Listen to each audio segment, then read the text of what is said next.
दीपावली की बहुत बहुत बधाइयाँ हो आप सबको, भगवान खुशियों से नवाजे। और आप सबको हम ये कहना चाहेंगे, आज का दिन राम जी का दिन है, ना कि रावण का।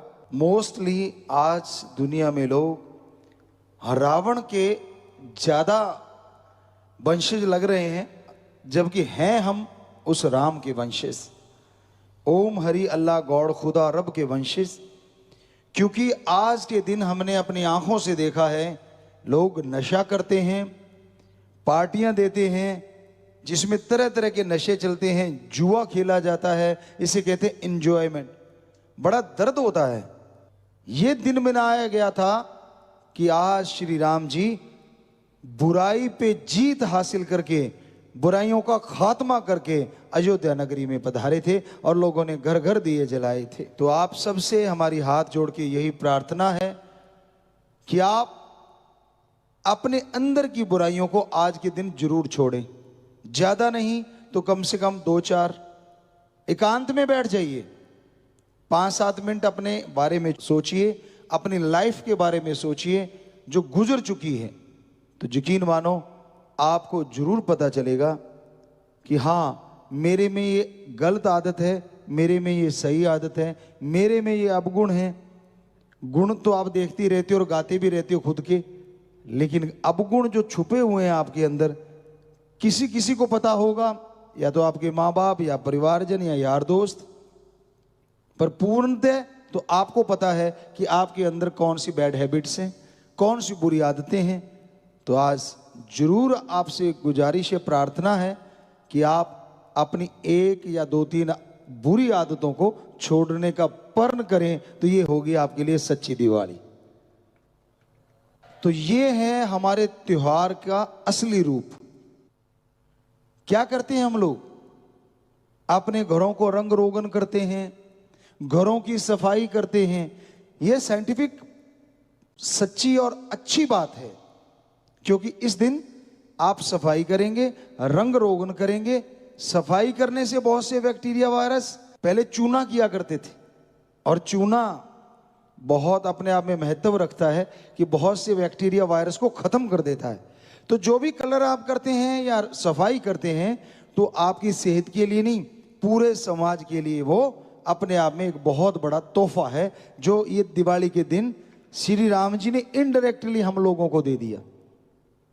उन्होंने बोला कुछ नहीं, लेकिन अपने आप ही लोगों ने मनाना शुरू किया, उनका स्वागत किया। तो इसी तरह जैसे आप अपने बाहर के घरों को साफ रखते हैं, अपने इस भगवान रूपी घर को जो हम नहीं बना सकते, जिसे उस मालिक ने बनाया है, इसके अंदर से भी हमें आज कचरा साफ करने का जरूर सोचना चाहिए, अमल करना चाहिए। और आप ऐसा करेंगे तो उसके लिए भगवान से प्रार्थना करते हैं कि वो आपके अंदर ऐसी एक रोशनी, प्रकाश की किरण भेजे, जिससे आपको खुशियां मिलें और आपके गम, चिंता, टेंशन खत्म हो जाए। दीप आवली, दीपों की कतार, कितना सुंदर लगता है। अगर इसके गुण गाएं हम इस त्योहार के, सही रूप में गजब है, एक यज्ञ है। जब घी के दिए शुद्ध होता था, आजकल तो लड़ियां ज्यादा आ गई हैं, लेकिन असलियत में जब वो घी की स्मेल, खुशबू फैलती थी, तो उससे अपने आप वातावरण में अच्छे विचार आने शुरू होते थे और नेगेटिविटी दूर होती थी। दूसरी बात, इनसे वही चीज जो आपको पहले बोली, बहुत से बैक्टीरिया वायरस जलते थे, खत्म होते थे, और इनकी खुशबू से भी बहुत से वायरस खत्म होते थे। आज साइंटिफिक प्रूव है ये, क्योंकि हम नॉन मेडिकल के स्टूडेंट रहे, बड़ा इंटरेस्ट था इन चीजों में कि हमारे धर्मों में कोई फजूल चीज तो हो नहीं सकती। तो ऐसे हमने रिसर्च किया विज्ञान के अनुसार। तो इस दीपावली का त्योहार ही ले लीजिए, इसमें कितना कुछ हमारे लिए दिया है। यज्ञ हो जाता है जब हम घी के दिए जलाते हैं, और देवी देव प्रसन्न हो जाते हैं।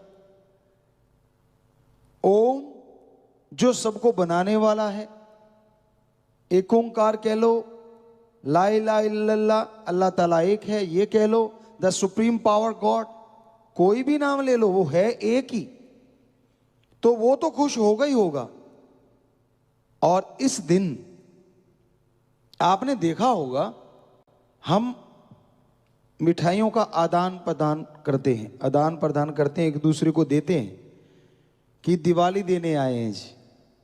असलियत में दिवाली के दिन अगर आप किसी रोड पे बैठे, बस स्टेशन पे बैठे, रेलवे स्टेशन पे बैठे, कहीं घूमते, किसी अपंग अंगहीन बेसहारा का सहारा बनके उसे महीने भर का राशन दे दें, हम तो इससे अच्छी दीपावली और नहीं होगी। इस दिन हम नए नए कपड़े पहनते हैं वाली है। बहुत से हमारे इलाकों में गरीब बच्चे होते हैं उस परमपिता परमात्मा के राम के, जो सर्दी की वजह से बीमार पड़ जाते हैं और कईयों की तो मौत तक हो जाती है। तो आज हम चाहते हैं आपसे, आप करोड़ों में हैं, कि हमारे बच्चे जाएं, ऐसे गरीबों को कपड़े पहना के आएं, तो मजा आ जाए, खुशी को और चार चांद लग जाएंगे। और ये आज से आपके लिए नया पर्न हो गया, जो भी त्योहार आएगा आप ये दो काम जरूर करेंगे, कपड़े और खाना जरूर पहुंचाया करेंगे, त्योहार को इस नजरिए से मनाया करेंगे। तो ये एक अगला नया कार्य शुरू करवा लिया हमने, आपने पर्न कर लिया, भगवान बहुत खुशियां दे, आशीर्वाद, हाथ नीचे कर लीजिए। इसके साथ साथ और जोड़ देते हैं, आप खाना देने जाएंगे, आप कपड़े पहना के आने का मतलब ये है, कई बार छोटे बच्चों बेचारों का गैंग से संबंध होता है जो भीख मांगते हैं। कई बेचारे ऐसे होते हैं जो किसी के अंडर आ जाते हैं, तो अगर आप उनको कंबल देते हैं तो जाके कंबल उनको देंगे और उनसे वो छीन लेंगे, बेच देंगे। अगर उनके साइज के कपड़े देके आओगे और पहना दोगे, हमें लगता नहीं कि कपड़ों को कोई उतरवाएगा। हर चीज में आज के टाइम में सोचना पड़ेगा आपको। और दूसरी बात, खाना खिलाएं, खाना दें उनको जो वास्तव में इस तरह के लोग हैं, जो अपंग हैं, अंगहीन हैं या बुजुर्गवार हैं। तीसरी बात इसी के साथ, इसी कार्य से पहले भी ये हो चुका है, लेकिन इसी के साथ जोड़ते हैं कि त्योहार पे भी उसको जरूर किया करो, और वो है पेड़ जरूर लगाएं त्योहार के दिन, और जो जरूरतमंद हैं, दिखते हैं गरीब हैं बेचारे और बीमार पड़े हैं, उनका इलाज भी जरूर करवाएं। वो पहले ऑलरेडी आप कर रहे हैं, पर त्योहार के दिन, और हो सके तो जो गर्भवती हमारी बेटियां हैं, हमारी बच्चियां हैं, उनको जाके स्वस्थ भोजन, और जो बच्चे पैदा तो हो जाते हैं पर कुपोषण का शिकार होते हैं, उनका इलाज और उनकी खुराक भी दे के आए इस दिन। तो ये आपका कार्य पूरा का पूरा एक महान कार्य हो जाएगा, और भगवान जी जरूर खुशियां देंगे। त्योहार हम खुशी से मनाएंगे और असली त्योहार मनाने का मजा आएगा। और हम अपने हाथों के जो कर्म योगी हैं, ये खेती करते हैं, हम ट्रैक्टर चलाते हैं, हम हर कार्य कर लेते हैं, आप लोग जानते हैं, कंप्यूटर भी चला लेते हैं, सब चीज़ें राम जी की कृपा है, उनकी कृपा। हम तो खाक हैं, चौकीदार हैं, लेकिन राम तो महान हैं, तो उनकी कृपा है। शास्त्र नाम दाता हमारे गुरु जी श्याम मस्तान दाता। तो आप सबसे भी प्रार्थना है कि कर्म योगी जरूर बनो, लेकिन ज्ञान जरूर हासिल करो। ज्ञान के बिना कर्म योगी अधूरा है, और कर्म के बिना ज्ञान अधूरा है। छोटा सा उदाहरण आपको देते होते हैं, मान लीजिए आपको पता धरती में पानी है, ये तो हो गया ज्ञान।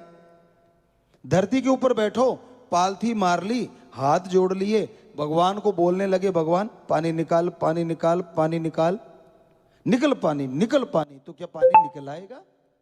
नहीं। ज्ञान है कि धरती में पानी है, लेकिन कर्म क्या है? आप जाइए, बोरवेल करने वालों को बुलाइए, या खुद भी करना चाहते हैं तो पाइप वगैरह लाते हैं, उसमें बोकी वगैरह पुराने टाइमों में मारते हैं, या फिर कुआं बनाया जाता है, तो वो है कर्म। पता है यहां पानी है, ये ज्ञान हो गया। निकालना कैसे है, उसका है ज्ञान। लेकिन जब करोगे तो ही वो बाहर आएगा ना। दूध में घी है, सरसों के तिलों के दानों में तेल है, फूलों में खुशबू है, पर निकालने का ढंग अलग अलग है। कनौज इतर की नगरी माना जाता है, वहां पे गुलाब के फूलों का इत्र निकाला जाता है। सत्संग करने गए थे हम, वहां जिधर देखो गुलाब ही गुलाब। तो कहने का मतलब एक प्रोसीजर है, एक ज्ञान है। हम तो गुलाब का फूल सूंघा, अरे वाह क्या खुशबू आती, और इसका तेल एक बूंद लगा दी। उन्होंने हमें दिया थोड़ा सा कि गुरुजी देखो हमने निकाला है, श्रद्धा से लेके आए। तो हमने वो लिया, उनको खुशी में कुछ दिया, प्रसाद जो भी दे पाए। तो जाके हमने वहां रख लिया और उसकी एक बूंद लगा के हम सत्संग करने चले गए। हमें अच्छे से याद है, शायद केरला साइड में हम लोग सत्संग करने गए थे। महीना भर सत्संग करते रहे, वापिस आए। जैसे हमने गेट खोला, गुलाब के किसी बाग में आ गए, गुलाब के फूलों में, मतलब चारों तरफ कमरे में, हालांकि एक ही बूंद लगाई थी। तो हम हैरान रह गए कि यार गजब है, कुदरत ने क्या क्या दे रखा है, बस निकालने का ढंग आना चाहिए। तो उसी तरह ये सब कुछ देने वाला आप सबके अंदर बैठा है, और निकालने का ढंग हम बताने के लिए ही फकीर हैं। वो आप सबके अंदर है, जो इतना कुछ एक गुलाब के फूल से देखिए, जरा सी बूंद लगाने से वो कई महीनों तक चलता रहा। तो कुदरत का कादिर वो राम, वो ओम कैसा होगा जिसने ये सारी सृष्टि को बनाया है। अगर कोई कहता है कि मैं भगवान को नहीं मानता, तो हमें ये बता दे अलग अलग डिजाइन कैसे होते हैं। एक ही माँ बाप के खून से बने दो सगे भाई, दो जुड़वा बच्चों के हाथों के निशान अलग अलग कैसे होते हैं, दोनों के रेटिना अलग अलग कैसे होते हैं, दोनों के कर्म अलग अलग कैसे होते हैं, दोनों के नसीब अलग अलग कैसे होते हैं, क्योंकि दोनों के अंदर ब्लड ग्रुप वही है, लगभग माँ बाप का ही सिंचा हुआ खून है। तो ये कैसे पॉसिबल है? कौन किसके पास टाइम है जो एक ही गर्भ में पैदा होने वाले दो बच्चों के अलग अलग डिजाइन बना रहा है? कोई तो होगा। ये चंद्रमा है, ये सूरज है, ऑटोमेटिकली कैसे चल रहे हैं? एक छोटी सी कंपनी ऑटोमेटिकली नहीं चलती, उसके लिए बॉस चाहिए, उसके लिए बहुत सारे कर्मचारी चाहिए, तब जाके कंपनी कामयाब होती है, सारे मिलके काम करते हैं। तो ये सारी सृष्टि क्या ऑटोमेटिकली चल रही है? जब मर्जी बरसात आ गई, जब मर्जी हवा आ गई, और ये धूप आ गई, और ये सब कुछ बादल आते हैं, वो टाइमिंग है, सारा सेटिंग है। कैसे? थोड़ी सी सेटिंग अपसेट होती है तो क्या हो जाता है? कहीं बाढ़ आ जाती है। कारनामे तो इंसान के खरीदे हुए हैं, बुरा ना बनाना। हम पेड़ पौधों को उखाड़ रहे हैं, पानी का बेहिसाब बर्बादी कर रहे हैं हम लोग। कुदरत से जब हम इतना कुछ लेते हैं तो कुदरत भी फिर कुछ ना कुछ कहर बरपाती। हाँ, हम कुदरत को जब देने लगते हैं, पेड़ पौधे लगाएंगे, ये चीजें करेंगे, तो कुदरत भी हमें जरूर देगी, वो नेचर भी हमें जरूर देगी। तो इसलिए आप जरा सोचा करें, विचार किया करें। अब हमारे करोड़ों मानने वाले बच्चे हैं, हम अगर कस्सी फावड़ा चला रहे हैं, हम कंप्यूटर चला रहे हैं, उनको पता है गुरुजी किस लिए चलाते हैं, हम गा रहे हैं ताकि अपनी रोटी जितना तो कम से कम कर सकें। तो हमारे बच्चे क्यों बैठे बैठे खाएंगे? वो भी कर्म योगी बनेंगे। ये छोटी बात नहीं है। उससे घर में फायदा, समाज में फायदा, देश में फायदा, और पूरे वर्ल्ड में फायदा। जो एक कुटुंब है, जो एक परिवार है। आपको एक छोटे से उदाहरण से बता देते हैं हम परिवार कैसे हैं। क्यों कहा हमारे खास करके हिंदू धर्म में, पाक पवित्र ग्रंथों में, कि पूरा वर्ल्ड एक कुटुंब है? क्यों? जरा सोचिए। तब साइंस तो कहते ना कि साइंस ज्यादा बड़ी है, तो उन्होंने कुटुंब तब बोला। अब ये बताइए, अगर ब्लड ग्रुप सेम है तो भारतीय के खून यूएसए वाले का भी लगेगा, इंग्लैंड वाले का भी लगेगा। यानी किसी देश का नागरिक ले आओ, ब्लड ग्रुप सेम होना चाहिए। एक दूसरे के खून लगेगा कि नहीं लगेगा? लगेगा।